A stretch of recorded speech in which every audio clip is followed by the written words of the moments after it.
bien-aimés, nous allons rapidement prendre notre Bible dans l'évangile selon Jean.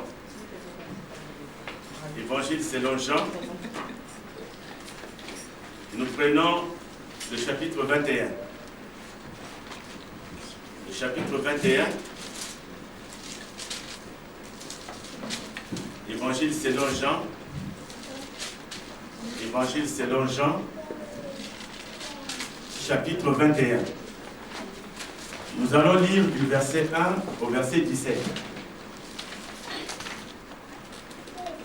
Et si nous avons trouvé comme nous avons l'habitude de le faire, nous nous mettons debout, non pas un signe d'humilité à moi, mais un signe d'humilité à Jésus-Christ. Nous lisons la parole, Jean chapitre 21, versets 1 à 17. Je lis la parole de Dieu au nom de Jésus. Amen. Après cela, Jésus se montra encore aux disciples sur les bords de la mer de Tibériade. Et voici de quelle manière il se montra. Simon-Pierre, Thomas, appelé Didyme, Nathanaël de Cana en Galilée, les fils de Zébédée et deux autres disciples de Jésus étaient ensemble.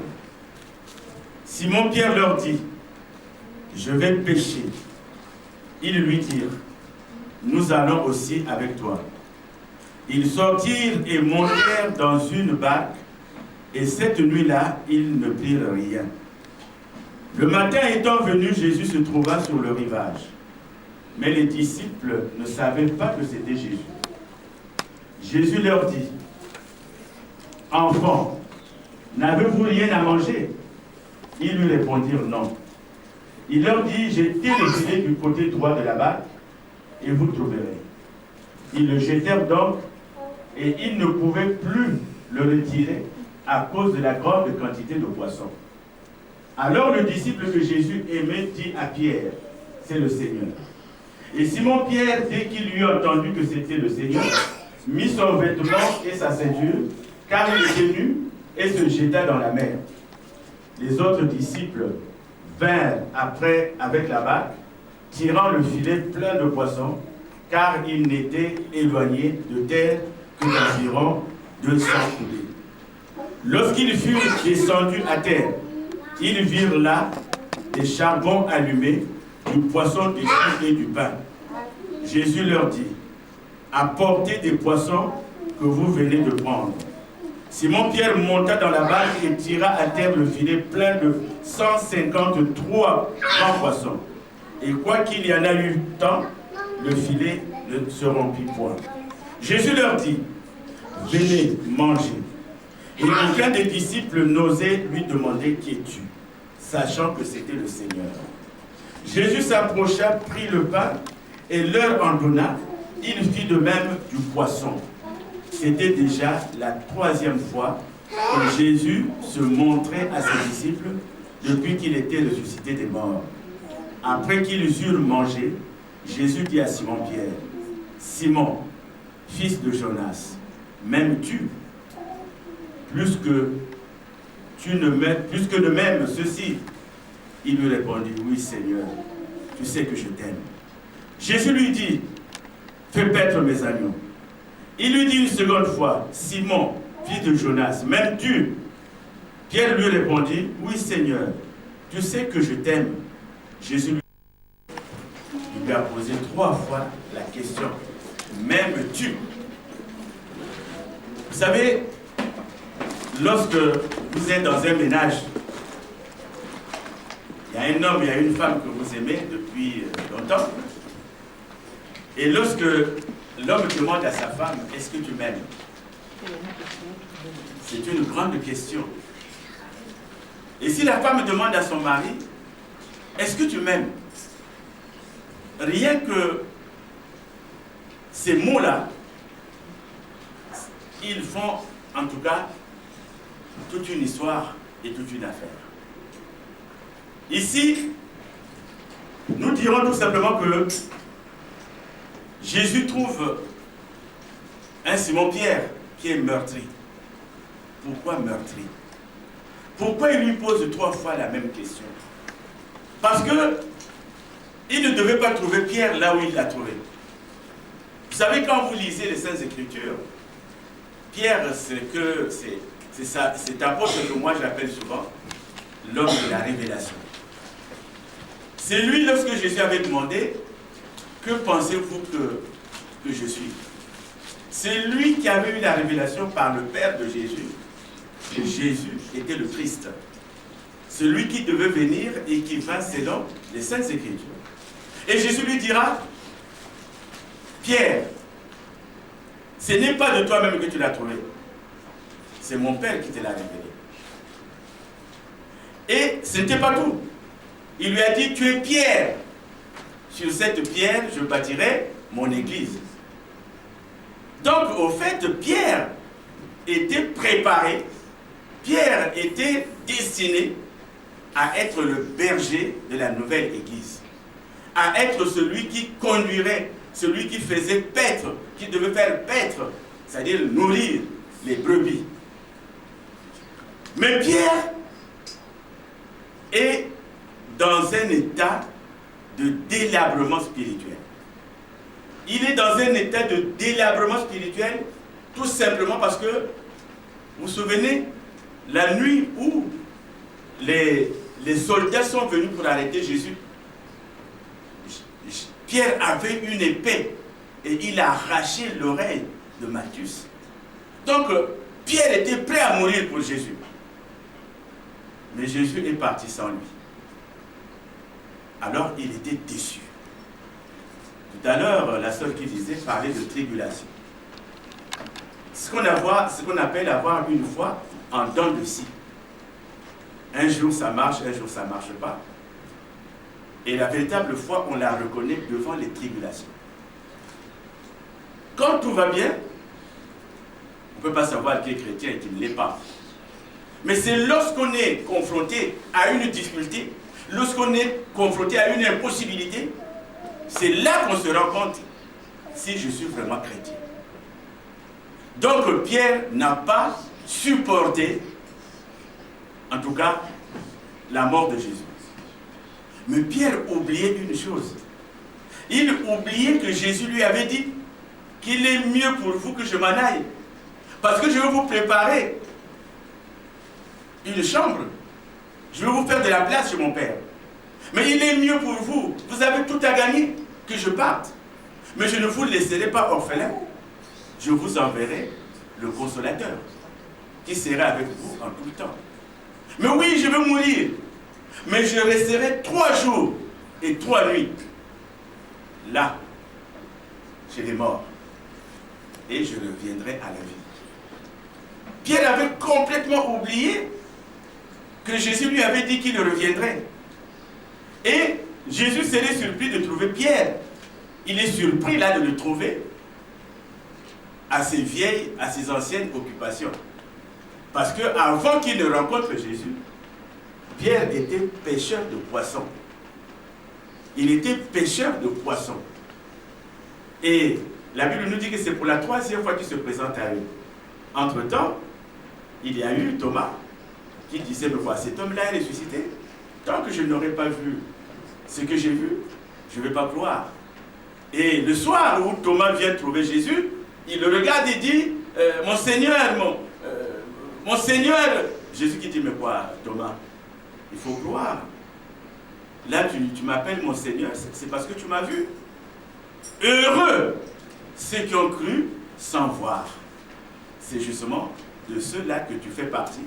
C'est de ceux-là que moi je fais partie. C'est de ceux-là que nous faisons partie. Est-ce que nous pouvons acclamer? Alléluia. Alléluia. Alléluia. Heureux ceux qui ont cru sans voir. Nous n'avons pas vu, mais nous avons cru. Et c'est pour cela d'ailleurs que nous sommes là. Alors cette histoire de même Dieu est une histoire grave. Parce que Pierre ne va pas s'arrêter à la pêche, mais il va renier le Seigneur 3 fois. Il va le renier 3 fois. Tout d'abord, il voudra se réchauffer. Arrive une femme qui lui dit, mais je te reconnais. Il dit, non, non, non, non, non. 3 fois. Et Jésus lui avait dit, tu vas me renier, mais le coq va chanter. Et quand le coq a chanté, Pierre s'est rendu compte que ce que le Seigneur disait, non seulement qu'il le disait, mais cela devait s'accomplir. Alléluia. Amen. La parole de Dieu qui est là est une parole qui s'accomplit. Qui s'accomplit en toi, qui s'accomplit en moi, qui s'accomplit en nous. C'est pour cela que cette parole, nous devons la garder. Alors, bien aimés, ce que nous allons rapidement voir, c'est 3 points. Le premier point, c'est tout simplement rencontrer Jésus et le connaître. C'est quoi rencontrer Jésus et le connaître? Le deuxième point que nous allons voir, c'est aimer Jésus-Christ. C'est quoi aimer Jésus-Christ? Et le troisième point que nous allons voir, c'est tout quitter pour suivre Jésus. Alors, nous avons dit connaître Jésus,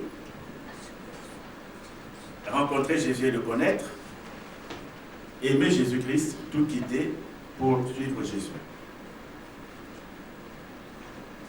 Rencontrer Jésus et le connaître. Je ne veux pas me priver d'un témoignage que je fais souvent avec 2 amis qui s'aimaient depuis des années. Une amitié qui devait durer plus de 20 ans. Mais en tout cas, ils croyaient que leur amitié était si forte qu'ils se partageaient tout. Il n'y avait pas un seul secret que l'un gardait et que l'autre ne savait pas. Ils se disaient tout. Alors un jour, un des amis va se rendre certainement dans une église ou à une croisade ou en un mot, il a rencontré quelque chose ou quelqu'un. Il va là-bas, il écoute la parole de Dieu. Il écoute, il écoute, il écoute, il écoute. Il revient chez son ami, il est bouleversé. Il dit à son ami, j'ai rencontré quelqu'un. Vous savez, lorsque 2 jeunes parlent et que l'un d'eux dise j'ai rencontré quelqu'un, automatiquement, on fait allusion à une fille. Si ce n'est pas une fille, c'est un garçon. Si c'est 2 filles qui parlent, j'ai rencontré quelqu'un, automatiquement, ce quelqu'un, c'est... Ou c'est un...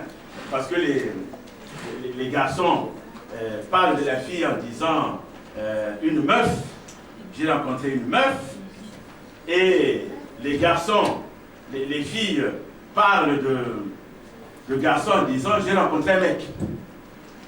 Donc automatiquement l'ami se disait c'est une meuf, c'est une fille qui a dû te troubler comme ça. Il dit mais attends, comment elle est belle?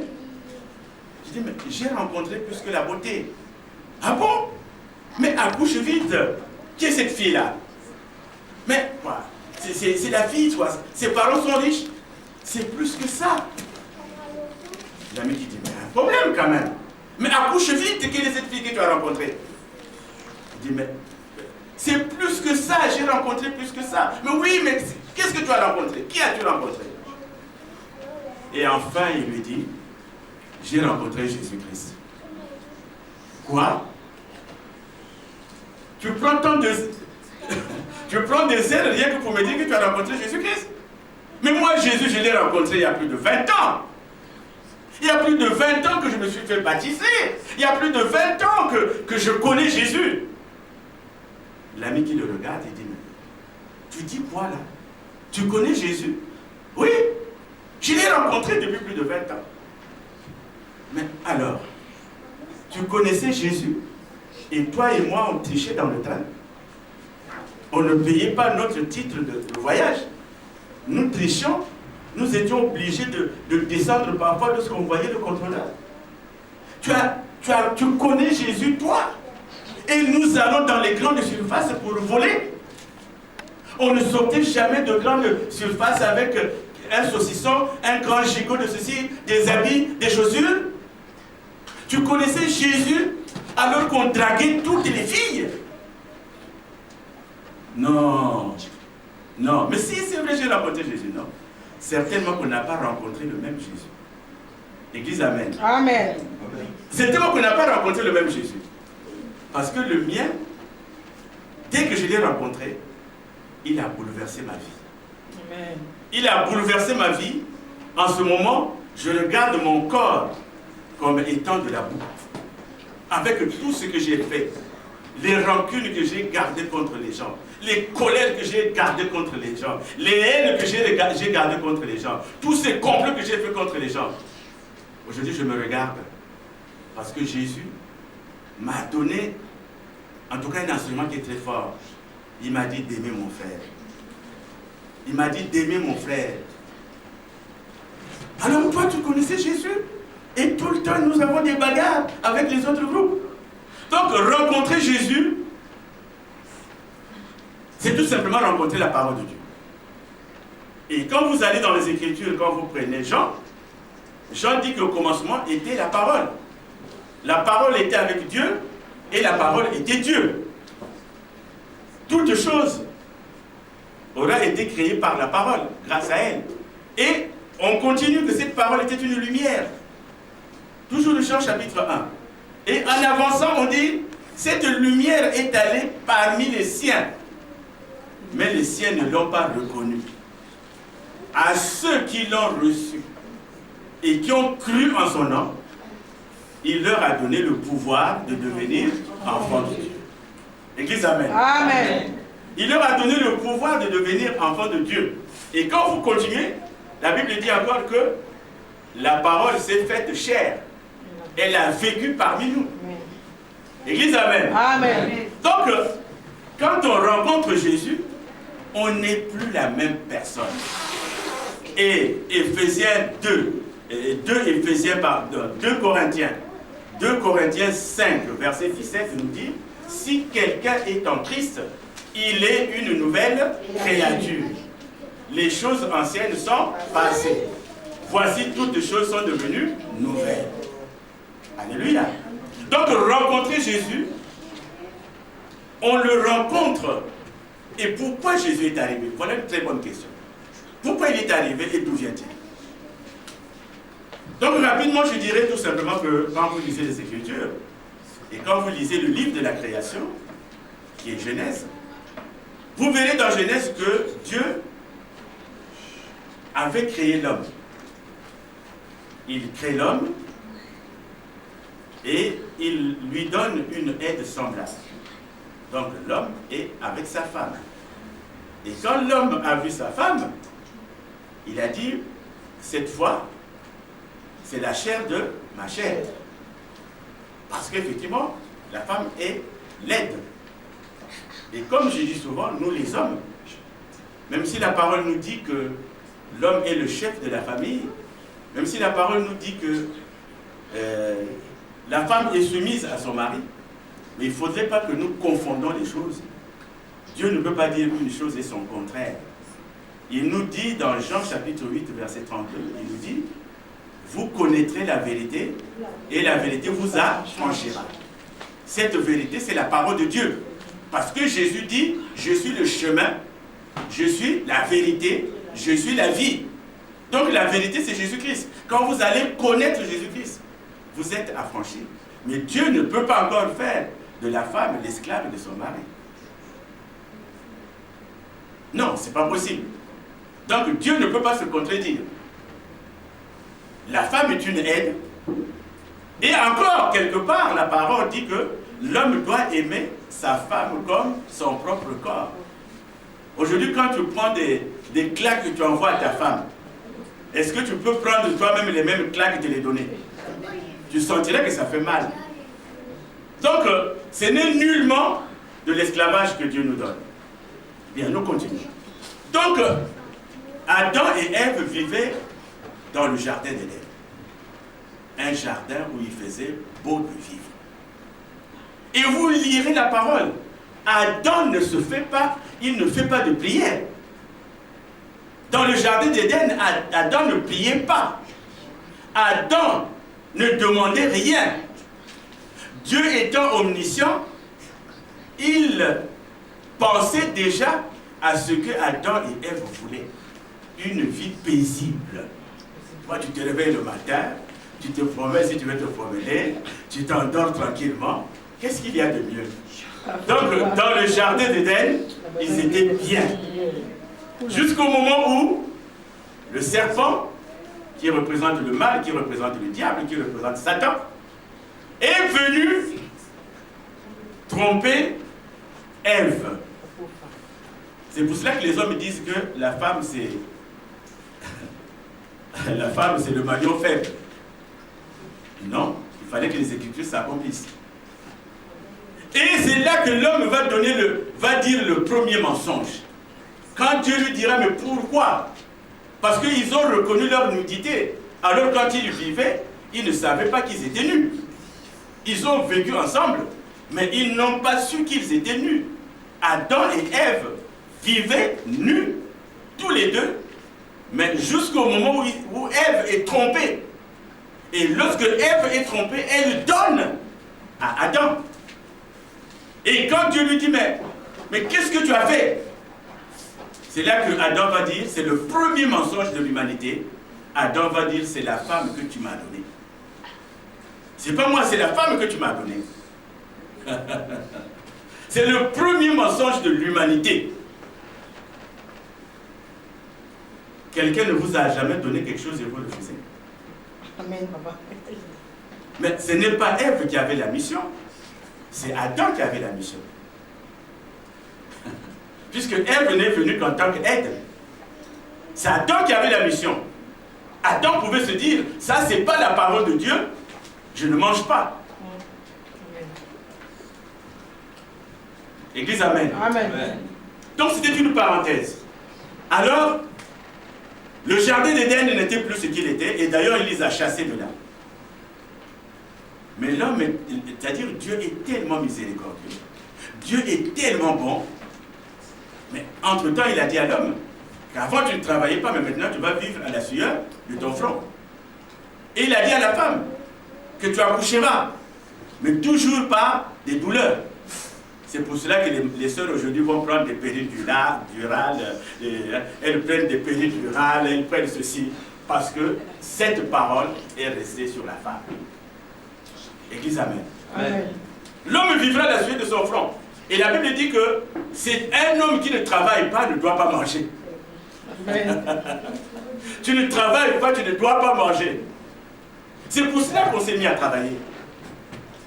Donc, et quand vous allez toujours dans Genèse, je crois Genèse chapitre 6, où Dieu va même se repentir d'avoir créé l'homme. Il va se repentir d'avoir créé l'homme. Il dit, mais pourquoi j'ai fait l'homme? Parce qu'il y avait la méchanceté. Le monde n'était que devenu méchant. Et d'ailleurs, vous verrez deux enfants de même père. Adam qui va tuer son petit frère, Abel. Donc il y a la méchanceté. Et Dieu ne pouvait pas regarder le monde ainsi. La Bible dit que Dieu a tant aimé le monde qu'il a envoyé son Fils unique, afin que quiconque croit en lui ne périsse point, mais qu'il ait la vie éternelle. Jean chapitre 3, verset 16. Donc Dieu nous a tant aimés, Dieu m'a tant aimé, Dieu t'a tant aimé, Dieu nous a tant aimés qu'il nous a envoyé son Fils unique. Et ce Fils unique n'est autre que Jésus-Christ. Vous pouvez lire des choses, vous pouvez apprendre des choses, mais il n'y a qu'une voie. Il n'y a pas deux voies pour aller au salut, c'est-à-dire d'avoir la vie éternelle. La seule voie, c'est Jésus-Christ. Tout ce que vous voyez tout autour, c'est-à-dire c'est des photocopies à partir de Jésus-Christ. Parce qu'avant Jésus, il n'y avait pas de Dieu. Après lui, il n'en aura jamais. Il est le premier et le dernier. Mais il y a beaucoup de photocopies. Il y a beaucoup de photocopies. Or que la photocopie n'est pas comparable à l'original. Alors, bien aimé, Dieu nous a tant aimés qu'il a envoyé son Fils unique, qui n'est autre que Jésus-Christ. Jésus-Christ est venu, et quand vous allez lire les Écritures, Adam, on l'appelle le premier Adam, et Jésus, on l'appelle parfois le deuxième Adam. Donc il fallait qu'il nous envoie le deuxième Adam, Jésus-Christ, pour sauver l'humanité. C'était sa mission. Parce que la Bible dit, afin que quiconque croit en lui ne périsse point, mais qu'il ait la vie éternelle. Le salut vient par Jésus, et le salut est obtenu par la foi. la foi en Christ. Et le salut est gratuit. Donc, connaître Jésus-Christ, c'est d'abord se regarder soi-même. Moi, je dis souvent, regarder à travers une glace spirituelle. Hier, je suis une femme. Quand je parlais à mon mari, je ne lui avais jamais dit. Nous sommes de la vieille époque. Hein. Vous n'allez pas demander au vieux pasteur de dire à sa femme le matin, je t'aime. Ce sont des concepts qui n'existent pas. Nous, le matin, je ne peux pas me réveiller, je dis ma chérie, je t'aime. Mais elle sait que je l'aime. Amen. Mais nous, ça ne se déclare pas. Alors vous êtes de la nouvelle génération, vous n'avez jamais dit je t'aime à votre mari. C'est grave ça. Jamais. Le matin, tu ne dis jamais chérie, je t'aime. Ah chérie, jamais. Et d'ailleurs, faire son petit déjeuner, aller le donner à sa femme qui est encore au lit, c'est terrible pour les hommes. C'est terrible. Donc, Jésus, c'est l'amour. C'est l'amour, c'est-à-dire, c'est tout un changement. Connaître Jésus, c'est changer. Toi, tu étais l'homme méchant, mais quand tu connais Jésus, tu n'es plus la même personne. Les gens vont même se dire, mais comment ça? Mais oui, parce que j'ai rencontré Jésus. Donc, ce garçon, ce jeune homme qui avait dit à son ami qu'il avait rencontré Jésus, il avait raison. Parce qu'il y a des gens qui sont chrétiens, qui se disent chrétiens, mais qui ne savent pas ce qu'on appelle l'amour. Il y a des gens qui sont chrétiens, qui vivent des colères et des colères. Il y a même des gens qui sourient quand ils sont en colère. Or qu'en réalité, quand tu vois quelqu'un qui sourit, c'est qu'il est dans la joie. Mais il y a des gens qui sont en colère. Et vous voyez cette personne-là sourire. Et on est enfant de Dieu. Non. Connaître Jésus. La Bible ne dit pas que si quelqu'un est en Christ, il deviendra. La Bible dit, si quelqu'un est en Christ, il est une nouvelle créature. Donc, c'est un passage automatique. Quand tu entends la parole, cette parole-là te transforme. Si elle ne t'a pas encore transformé, tu prendras le temps avec moi, nous allons beaucoup prier et Dieu te remettra cette parole-là.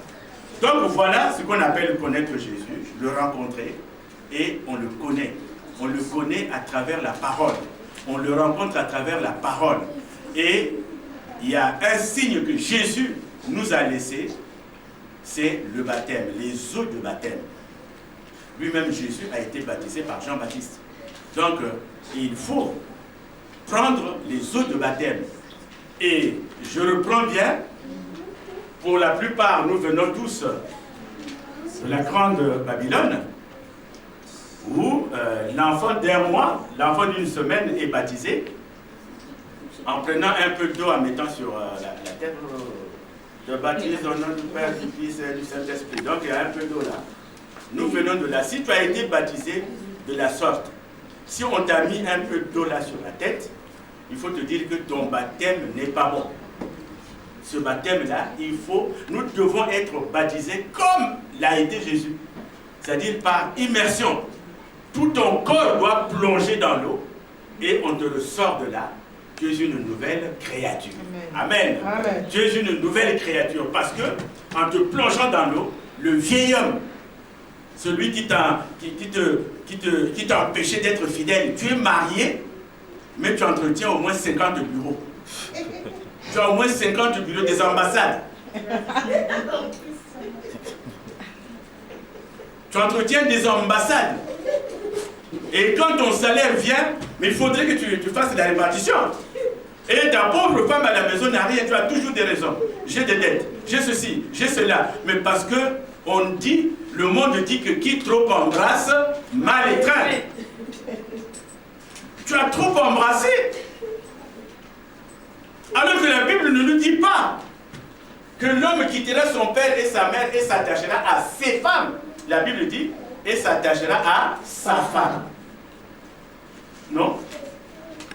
Tu as des ambassades. Et toi, jeune femme, ton mari ne te suffit pas.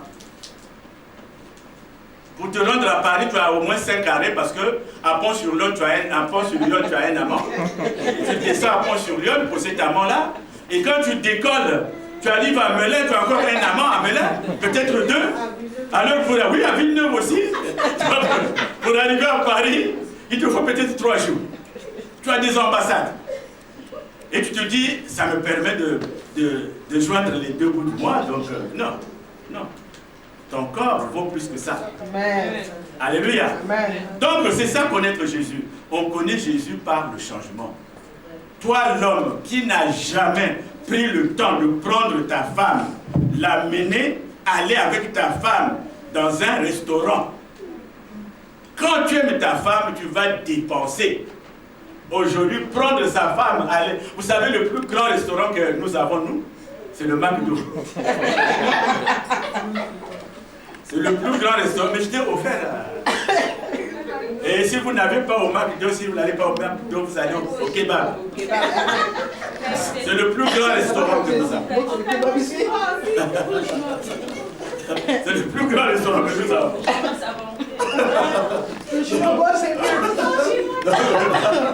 Donc, la femme est une fleur. C'est 10 euros, c'est mieux là-bas. La femme est une fleur. Mais bien sûr, la femme qui peut aussi faire inviter. Amen, papa. Donc, c'est vice-versa. Hein? Vice-versa. Bon, donc, voilà, bien aimé. Dieu nous aime et nous a envoyé son Fils. Et nous ne pouvons pas vivre sans connaître le Fils de Jésus. Heureux, nous qui sommes là. Nous qui avons cru en cette parole. Amen. Et cette parole reste en nous. C'est pour cela que la Bible dit que là où le péché abonde, la grâce surabonde. Parce que Dieu est miséricordieux. Il n'y a que nous qui ne pouvons pas pardonner à notre frère. Moi, lui pardonner, le plus souvent on dit jusqu'à la mort. Bien. Ça c'est une autre page. Donc nous avons rencontré Jésus et nous le connaissons à travers sa parole. Le deuxième point que je vais rapidement traiter, aimer Jésus. Aimer Jésus, bien aimé, c'est prendre rapidement la parole de Dieu, parce que ce n'est pas moi qui le dis, mais c'est Jésus lui-même qui le dit. Allons dans Matthieu chapitre 7. Matthieu chapitre 7, la parole de Dieu à partir du verset 23, non 21-23. Matthieu chapitre 7, verset 21-23. La Bible dit au verset 21, « Ceux qui me disent Seigneur, Seigneur, n'entreront pas tous dans le royaume des cieux, mais celui-là seul, qui fait la volonté de mon Père qui est dans les cieux. Plusieurs me diront en ce jour-là, Seigneur, Seigneur, n'avons-nous pas prophétisé par ton nom? N'avons-nous pas chassé des démons par ton nom? Et n'avons-nous pas fait beaucoup de miracles par ton nom? Alors je leur dirai ouvertement, je ne vous ai jamais connu. Retirez-vous de moi, vous qui commettez l'iniquité. Amen. Donc, ce n'est pas le fait de servir Dieu, le fait d'être là debout comme je le suis, en train de prêcher la parole, que j'ai les grâces du Seigneur. Non. La Bible nous dit que l'heure vient, elle est déjà venue. C'est Jean, je crois, chapitre 4, à partir du verset 23. Donc, mais l'heure est déjà venue, où les vrais adorateurs adoreront le Père en esprit et en vérité. Il ne faut pas prier Jésus sous une lumière. C'est-à-dire, la lumière est vue par ceux qui sont dehors, mais toi-même, tu ne vois pas la lumière là où tu es. Jésus veut que nous puissions l'aimer en vérité. Je vais d'abord montrer que j'aime Jésus en vérité en aimant mon frère. Je vais montrer que j'aime vraiment Jésus en allant dans les intercessions. Je vais montrer que j'aime vraiment Jésus en faisant les répétitions. Je vais montrer que j'aime vraiment Jésus en participant aux offrandes. Je vais vraiment montrer que j'aime Jésus en donnant, en m'acquittant de ma dîme. Je vais vraiment montrer que j'aime Jésus en ayant la crainte de Dieu. Parce que la crainte de Dieu, c'est le commencement de la sagesse. Mais il y a des gens qui sont chrétiens en public. Par exemple, là, c'est l'église. Quand vous lui dites de prier ou quand la personne prie, vous vous dites, mais il a tout le livre dans sa tête. Donc, on vous donne les prières, c'est-à-dire ce que j'appelle des prières kilométriques. Non. Mais la même personne, avant de venir à l'église, elle a volé en grande surface. Elle vient de voler en grande surface. Et si elle est venue avec un petit jus, elle l'a volé. Et quand il arrive à l'église, oh Jésus, il n'y a que toi mon Seigneur, il n'y a que toi ma vie. Et les gens qui le regardent se disent, oh, ah mais ça c'est un chrétien. Non, c'est un chrétien de façade. Vous savez, c'était les pharisiens qui se montraient. Les pharisiens, les gens devaient savoir qu'ils priaient. Et d'ailleurs ils disent, moi je donne ma dîme. Alors qu'on nous dit que quand la main gauche donne et la main droite ne doit pas savoir. Mais on le crie partout. Moi je donne ma dîme, je donne mes offrandes. Quand tu me vois comme ça, mais je lis souvent la Bible. Oui, il n'y a que Dieu qui voit ton cœur. Ne te fais pas une bonne publicité toi-même. Parce que le jour du jugement dernier, c'est là qu'on verra. Vous allez voir des pasteurs. Bon, moi je dis souvent, on ne se reconnaîtra pas parce que les saints, les anges n'ont pas de sexe. On ne sait pas si c'est un ange féminin ou masculin. Les anges n'ont pas de sexe. Donc, il n'y a pas d'ange masculin, il n'y a pas d'ange féminin. Ce qui veut dire que ce que je dis souvent est que les gens ont de la difficulté à comprendre cela. Même ton propre mari. Tu as fait je ne sais pas combien de temps avec ce mari-là, mais ce jour-là, tu ne le reconnaîtras pas. Parce qu'il aura la forme d'un ange. C'est pour cela qu'on dit que le salut est individuel, il est personnel. Il y a des gens qui disent, mais moi je ne veux pas prier parce que mon père prie. Mais ton père prie pour lui-même. Il prie pour ton salut, pour son salut. Toi aussi prie. Alors donc ce jour-là, si on pouvait se reconnaître, tu verras un pasteur ou un apôtre qui faisait des miracles. Dès qu'il vient là, vous savez, il y a des gens qu'on arrête dans la douane. Là. Quand vous venez, on vous pousse là. Surtout à l'aéroport. Dès que on vous pousse. On vous pousse. Donc vous allez voir ces gens-là qu'on va pousser. Et vous qui avez prié en esprit et en vérité, vous passerez tranquillement. Amen. Parce que Dieu sonde nos cœurs. Il connaît nos pensées. Dieu sonde nos reins. Il connaît nos sentiments. Quand tu pries en réalité, quand tu chantes par exemple, quand tu chantes, quand tu te mets vraiment en Christ, il y aura un jour, sans que toi-même tu te rendes compte, tu es en train de chanter et tes larmes coulent. Tes larmes coulent. Les gens se demandent pourquoi. Mais aujourd'hui, quand tu chantes, tu regardes ce que fait ton fils. Tu es là. Alléluia. Ah, Seigneur. Mais tu es en train de chanter, tu es en connexion avec le Seigneur. Comment as-tu vraiment le culot de regarder encore ce que fait ton fils? Et il y a même des gens qui chantent, qui abandonnent le micro pour aller arranger le fils. Mais Dieu s'en occupe. Dieu s'en occupe. Toi, tu es en connexion. Donc, c'est ça, aimer Dieu. Et deuxième parole que nous allons lire, allons rapidement dans Jean.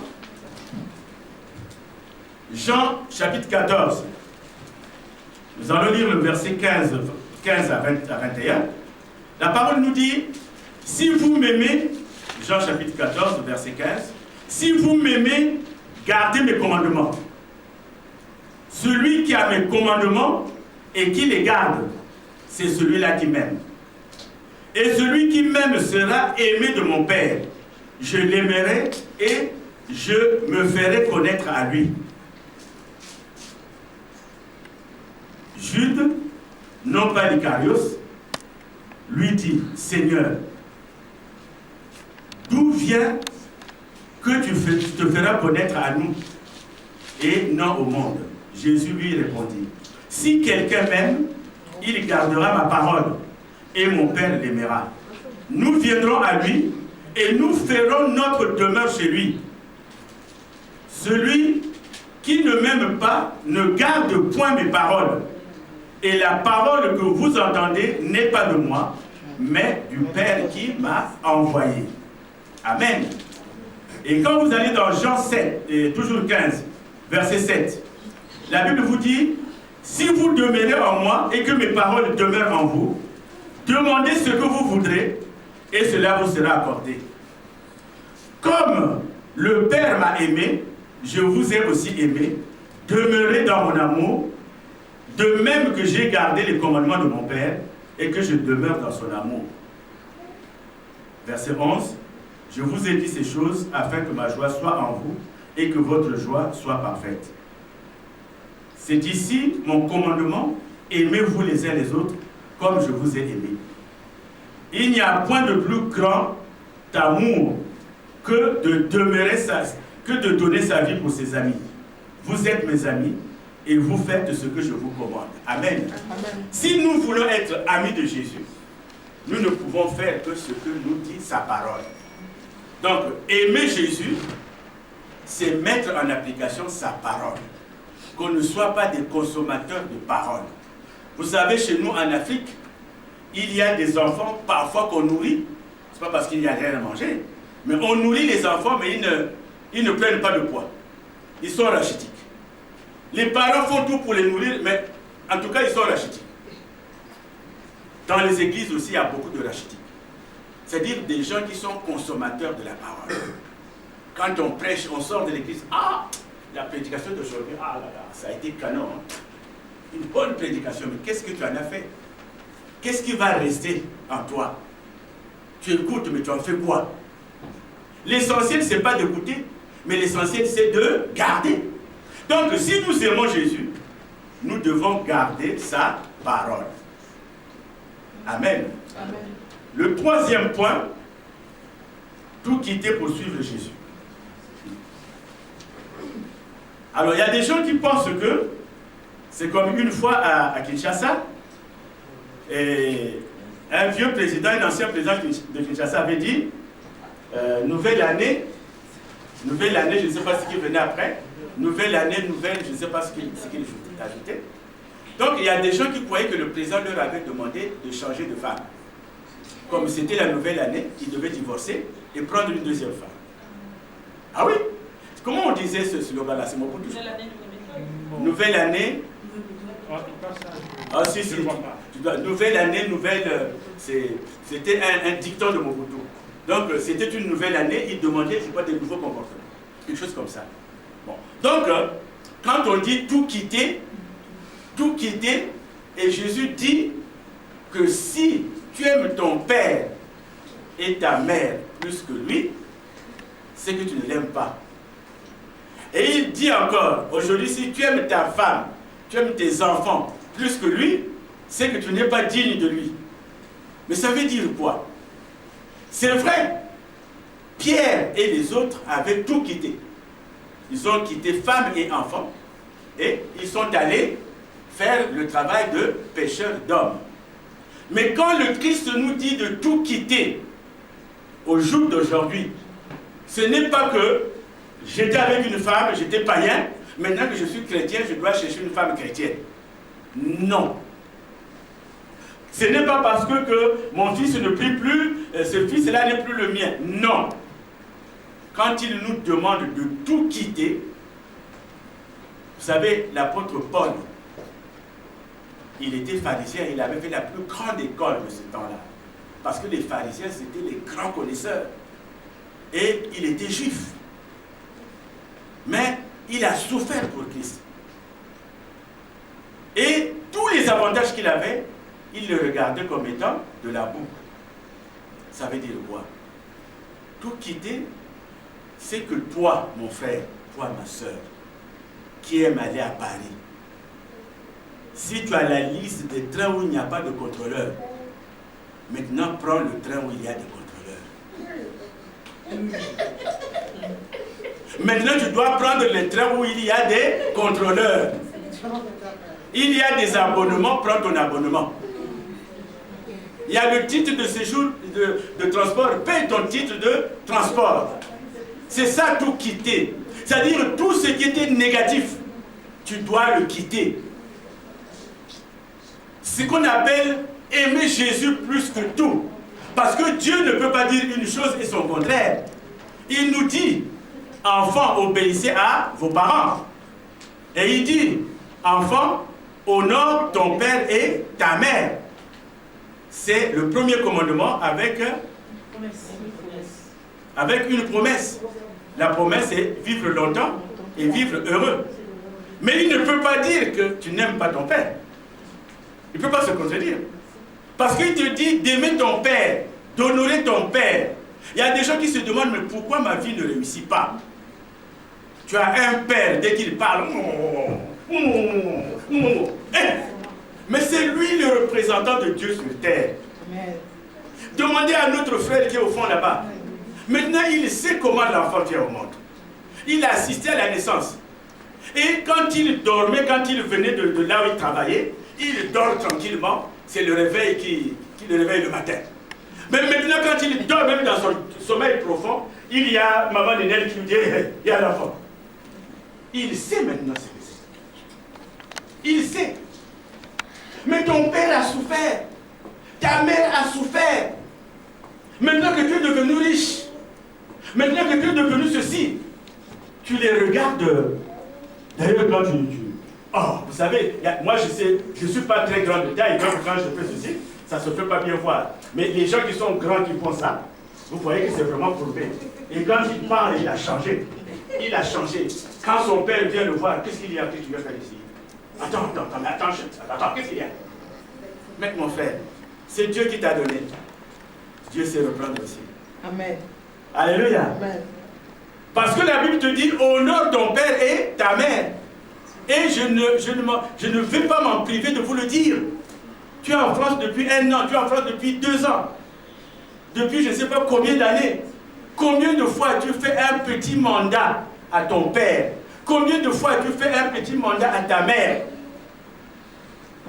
Regarde le fromage que tu gaspilles tous les jours. Quand le fromage a fait 2 jours chez toi, il faut le mettre dans la poubelle. C'est du gaspillage. Mais pour vivre heureux, tu dois honorer ton père et ta mère. C'est là que tout ce que tu demanderas, tu l'auras. Les enfants qui honorent leur père. C'est-à-dire que tu as de l'argent, tu préfères aller acheter, je ne sais pas, vous savez, les portables, maintenant il y en a de toutes sortes. Hein. Il y en a qui ont des portables extraordinaires qui coûtent je ne sais pas combien. 900 €. Combien? 1000 € papa. Ah, 900 €. Alors, tu n'as besoin que de recevoir l'appel. Tu n'as besoin que d'envoyer l'appel. Mais tu vas acheter un truc extraordinaire. Tu peux prendre un peu d'argent, envoyer à tes parents. Tu peux. Donc, Dieu aujourd'hui ne peut pas te dire d'honorer ton père et ta mère et de te demander de ne pas l'aimer. Donc, c'est tout quitter. Nous devons tout quitter. Tout ce qui était négatif dans notre vie. C'est-à-dire les gens qui nous regardent. On n'a même pas besoin de se présenter, je suis chrétien. Mais le fait que tu parles, quand tu parles à quelqu'un, que ce soit à l'école, quand tu parles à quelqu'un, quand tu parles à ton professeur, quand tu parles à ton frère, un collègue de classe, il doit savoir que tu n'es pas n'importe qui. Ils doivent le savoir par ta manière de parler, par ta manière de répondre. Mais aujourd'hui, les femmes chrétiennes, excusez-moi, semblent être les plus impolies. Quand elles parlent à leur mari, les lèvres sont en haut là. Les lèvres sont en haut. Donc, avec dédain. Elles n'hésitent même pas à injurier leur mari. Comme nous qui sommes un peu ventripotents, là, regarde son gros ventre. Mais tu m'as aimé à cause de ce gros ventre. Si je ne l'avais pas, tu ne l'avais pas aimé. Hein? Les tablettes. Alléluia. Et voilà. Et il y a des hommes qui injurient les femmes. Oh, regarde comment elle est laide. Mais attends. Mais si tu l'as aimée, c'est parce qu'elle est laide comme tu la vois. Tu aurais pu choisir une autre. Donc le chrétien ne doit pas sortir n'importe quoi. C'est ça, tout quitter pour suivre Jésus. Nous devons vivre comme Jésus. Nous devons vivre comme Jésus. En toutes choses et en tout lieu, nous devons vivre comme lui. C'est cela qu'on appelle tout quitter. Parce que tout ce qui semble pour toi, tu es une fille et tu es encore à l'école, mais aucun ami, c'est-à-dire aucun collègue de classe ne t'approche. Parce que quand tu vas à l'école, tu as mis je ne sais quoi. C'est-à-dire, vous savez, nos enfants, il y en a qui changent. Dès qu'ils ont quitté la maison, tu les vois comme ça. Et dès qu'ils arrivent là c'est l'école, ça change. La démarche, la manière de parler. Donc la jeune fille change. Elle change. Mais si tu continues comme ça jusqu'à l'université, souffre que tu ne puisses pas avoir un mari. Parce que tous les hommes qui vont te regarder, ah, elle est orgueilleuse. Qui voudrait bien prendre en mariage une femme orgueilleuse? La Bible nous dit que l'humilité précède la gloire. Donc, bien aimé, c'est cela tout quitter. Ce n'est pas abandonner ta femme, ce n'est pas abandonner tes enfants, mais nous quittons tout pour suivre Jésus dans sa parole. Sa parole doit être vie. D'ailleurs, la Bible dit que la parole de Dieu est vie. Nous devons vivre la parole. C'est là que tout le travail fait par mes collègues sur la foi, nous aurons une foi véritable en Christ. C'est là que tout le travail fait par nos collègues sur tout ce qu'ils vous ont prêché pendant un mois, c'est cela que cela trouvera du cœur. Nous, Africains, nous respectons tous ceux qui sont plus grands que nous. Nous, Africains, lorsque une femme a l'âge d'être ma mère, je l'appelle maman. Ça, ce sont des choses que nous ne devons pas enlever. Les enfants amènent. Les enfants amènent. Donc, le maître qui t'enseigne, l'enseignant qui t'enseigne, le professeur qui t'enseigne, ce n'est pas Vincent. Tu viens aux parents, il y a Vincent qui a dit ça. Vincent, moi je n'étais pas d'accord. Vincent a fait ça. Vincent m'a puni. Et parfois le père dit, mais Vincent c'est qui? Oh, c'est le professeur. Non. L'enfant de chrétien, c'est pas ça. Tu appelles quelqu'un, monsieur dit non. Je suis en train, papa, de prêcher, on en parlera.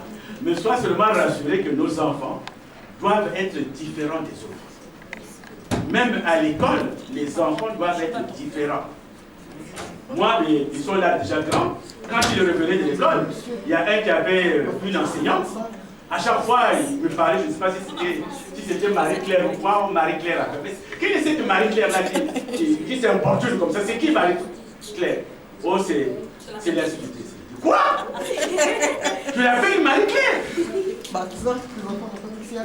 Tu l'appelles Marie-Claire? C'est-à-dire, nous sommes différents. Un chrétien ne peut pas dire qu'il est comme les autres. Non. Nous sommes différents. Et vous allez voir que vous, enfants, quand vous allez appeler votre maître monsieur, vous allez l'appeler monsieur au lieu de l'appeler Vincent. Un jour où vous n'aurez pas bien travaillé, soyez rassurés qu'il dira, ah, cet enfant-là est poli, hein. Ajoutez-lui un point. C'est possible, je suis enseignant. Surtout quand on est dans un jury de bac, on est dans un jury de cela, on regarde le nom, ah non, non. Ajoutez-lui un point. Mais il y a d'autres professeurs qui passent après vous pour dire, cet enfant-là, il ne doit pas passer. Il ne doit pas passer, il ne doit pas passer. Pourquoi? Parce que toute l'année, vous avez été impoli. Nous sommes différents. Église, amen. Amen. Nous sommes différents. Nous ne sommes pas comme les autres. Voilà, bien aimé, ce message en quelques mots. Ce que nous appelons tout quitter. Donc on a vu comment on connaissait Jésus, comment on le rencontrait par la parole, et comment on l'aimait, et comment on quittait tout.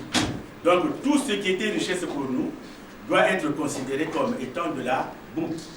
Nous vivons pour Jésus, nous mangeons Jésus, nous buvons Jésus. Même quand tu bois, même quand tu... Dernièrement, il y a une histoire qui disait, mais je vais un peu réduire ceci ou cela, le train de vie. Parce que quand tu vas dans une fête, anniversaire, mariage, les gens doivent savoir que tu es chrétien.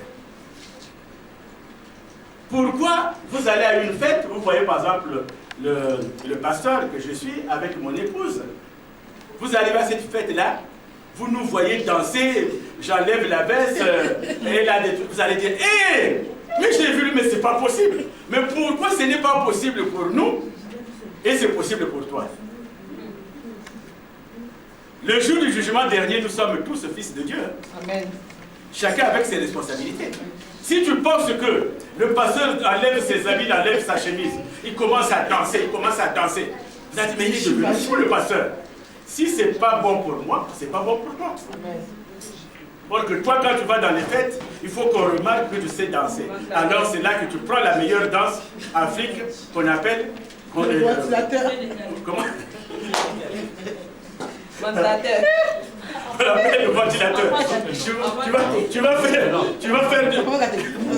danser ventilateur. Tu vas danser ventilateur. Donc tu vois, après tu es chrétien. C'est pas possible. Alléluia. Donc il faut, partout où nous passons, nous sommes mis à part. Amen. Bien aimé, c'est par là que je vais terminer. En demandant à chacun de nous que cette parole prenne forme en nous et qu'on puisse la méditer nuit et jour. Au nom de Jésus, soyez bénis. Amen.